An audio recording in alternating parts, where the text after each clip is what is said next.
আসসালামু আলাইকুম, আমি এমডি রাকিব। গত পর্বে আপনাদেরকে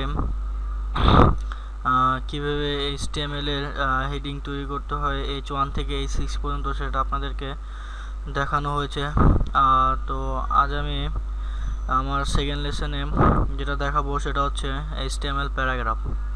তো HTML প্যারাগ্রাফে কিভাবে প্যারাগ্রাফ তৈরি করবেন সেটা আজ আমি আপনাদেরকে দেখাবো।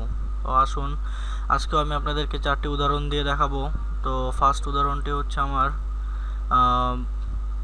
সাবলাইম টেক্সট প্রোগ্রামটি ওপেন করি,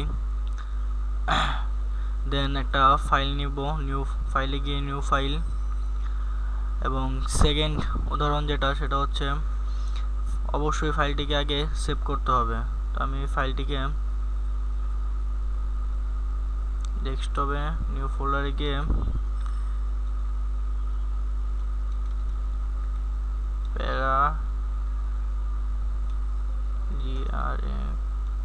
প্যারাগ্রাফ.html যেভাবে আপনাদেরকে দেখানো হয়েছে ঠিক সেইভাবে আমি ফাইলটি সেভ করতেছি।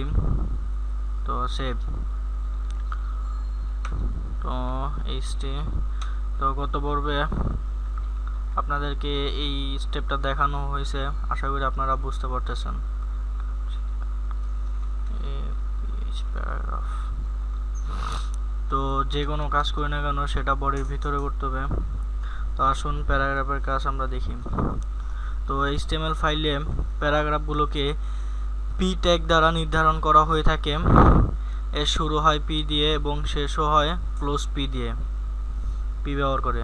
তো এই ট্যাগের মধ্যে টেক্সট বসাতে হয়। তো প্যারাগ্রাফ এর ব্যবহার দেখার জন্য শুন কিভাবে করি, দেখেন। P THIS, this is a paragraph, paragraph। তো অবশ্যই কোড আমার ক্লোজ করতে হবে ট্যাগটি 2 3। তো আমার পি ট্যাগের কাজ শেষ। তো এখন আসুন দেখি। তো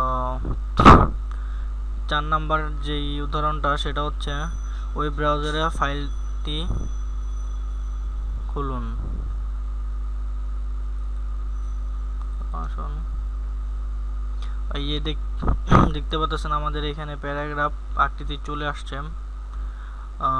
তো লক্ষ্য করলে দেখবেন এখানে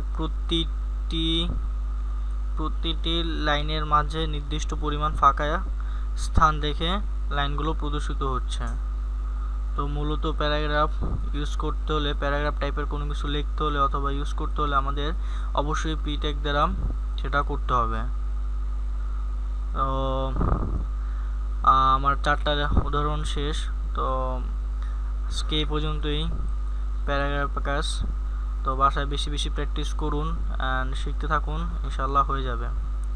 আজকে এই পর্যন্ত আমার ভিডিও। নেক্সট ভিডিওতে কিভাবে লিঙ্ক তৈরি করতে হয় সেটা আপনাদেরকে দেখাবো। তো আজকের মতো আল্লাহ হাফেজ।